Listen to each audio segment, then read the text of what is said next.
มื้อนี้กำปานสิมาตอบคอมเมนต์หลายๆคนเม้นมาว่าอยากไปเฮ็ดเวียกเกาหลีใต้ว่าสบายและได้เงินดีเอาฟังเอาเด้อจะอธิบายให้ฟังนะบางคนน่ะได้มีโอกาสมาเกาหลีใต้เนาะก่อนจะขึ้นยนต์น่ะขึ้นเครื่องบินน่ะป๊าดถ่ายรูปแอกชันเบิ่งปุ้ยความคักขี่ยนต์มาตกอยู่เกาหลีน่ะพี่น้อง โศกภัยโศกมันพี่น้องเอ้ยบางคนก็เจอในจางดีบางคนก็เจอในจางบ่ดีบางคนก็เจออันน่ะคู่ที่ว่าจับคู่บ่ถือกันน่ะบางคนมักจังบางคนมักเข้มพี่น้องเอ้ยน่ะ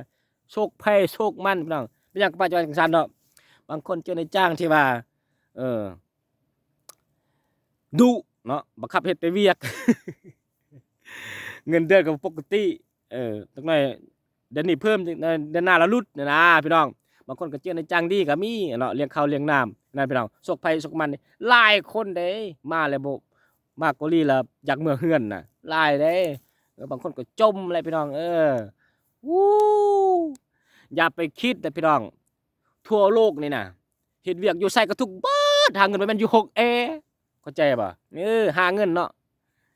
เขามาว่าเฮ็ดเวียกหาเงินเนาะเฮ็ดได้เขาก็ชมเชยเฮ็ดบ่ได้ก็คือว่าหั่นแหละบ่แม่นเรียกเฮาตอกพี่น้องคันเขาเฮ็ดบ่ได้ให้เฮาก็ด่าคือเก่าจุดอ่อนนะจุดอ่อนมัน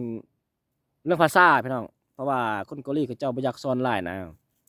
เขาสอน2-3เทื่อแล้วเฮาก็บ่เข้าใจเวียกนะมันก็อยากหายเด้เนาะ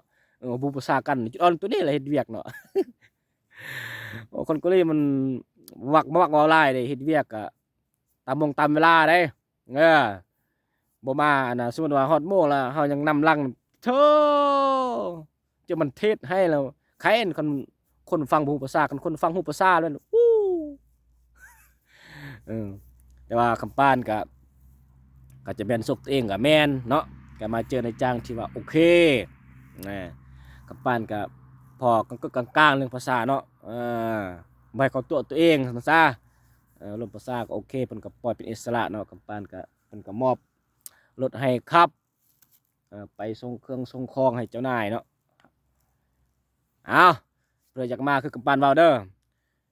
สำคัญที่สุดต้องแบกความอดทนพี่น้องแบกมาหลายๆรถไซเป้าน่ะความจริงใจน่ะจึงมาเกาหลีน่ะคันบ่มีความอดทนแล้วอย่ามาเด้อมาล่ะมาวุ่นวายอันน่ะนำอันน่ะหน่วยงานรับผิดชอบนี่นะทุกคนก็ชูเนาะบริษัทอ้าวสำนี้แหละบ่ว่าอะไรใหญ่ห้างพี่น้องใครอยากมาก็มาเด้อโชคภัยโชคมัน